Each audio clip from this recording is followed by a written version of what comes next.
नमस्ते। कभी सोचा है कि सबसे गहरे सबक हमें कहाँ से मिलते हैं?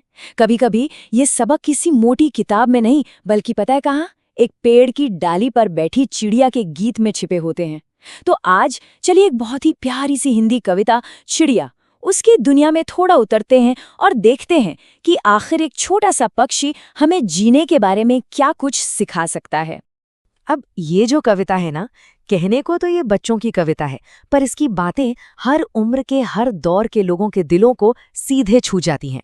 तो चलिए इसी में थोड़ा और गहरे उतरते हैं। तो एक सवाल से शुरुआत करते हैं। जरा सोचिए कि क्या हो अगर किसी चिड़िया का गाना, उसका चहचहाना सिर्फ एक आवाज न हो।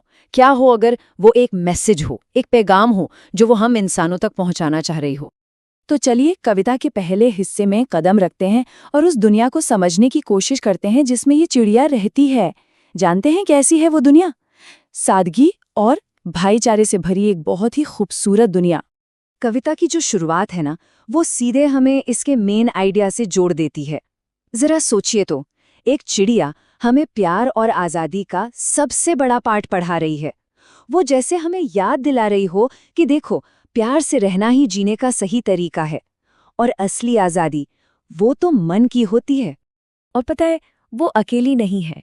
ये कविता एक जीते जागते समाज की तस्वीर खींचती है हमारे सामने, जहाँ तरह तरह के पक्षी हैं, खंजन हैं, कबूतर हैं, कोयल, कौवे, अरे यहाँ तक कि हंस और तोते भी सब एक साथ मिलजुल कर रहते हैं।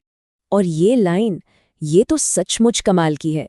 सब मिलजुल कर रहते हैं वे, आसमान ही उनका घर है, जहां चाहते जाते हैं।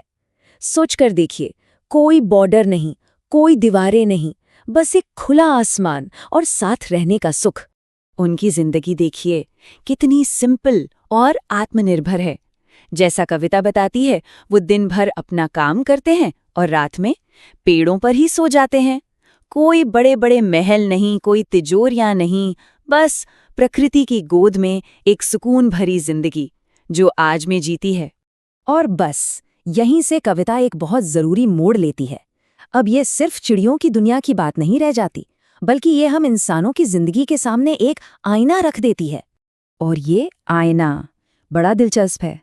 देखिए, एक तरफ है चिड़िया का तरीका, कोई लालच नहीं, वो बस उतना ही लेती है जितनी जरूरत है, बाकी दूसरों के लिए छोड़ देती है। और दूसरी तरफ इशारों इशारों में बात होती है इंसान के तरीके की, दुनिया की सारी दौलत हड़प लेना, सिर्फ अपने स्वार्थ में जीना और बस अपना घर भरते जाना। ये जो तस्वीर है ना, ये उसी टकराव को दिखाती है।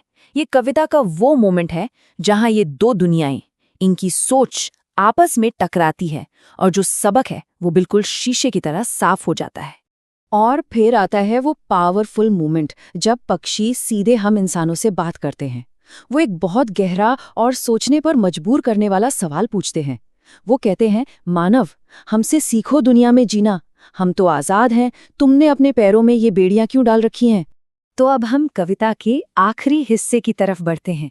और ये हिस्सा सिर्फ एक आलोचना नहीं है, बल्कि ये सोचने के लिए और बदलने के लिए एक उम्मीद भरा न्योता है।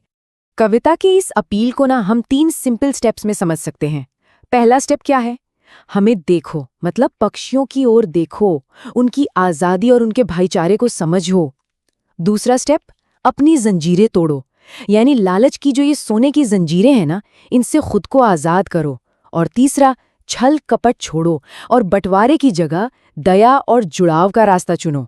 और इस तरह ये पूरी कहानी वहीं वापस आ जाती है जहां से शुरू हुई थी। चिड़िया का गीत बहुत छोटा होता है। वो एक पल के लिए आती है, हमें हैरान करती है, अपना गाना सुनाती है और फिर उड़ जाती है, लेकिन अपना मैसेज वो हमेशा के लिए यहीं छोड़ जाती है। तो ये कविता हमें एक सवाल के साथ छोड़ जाती है कि अगली बार जब कोई चिड़िया गाएगी तो हम उसके गाने में कौन सा मैसेज सुनना चाहेंगे। ये सच में सोचने वाली बात है ना?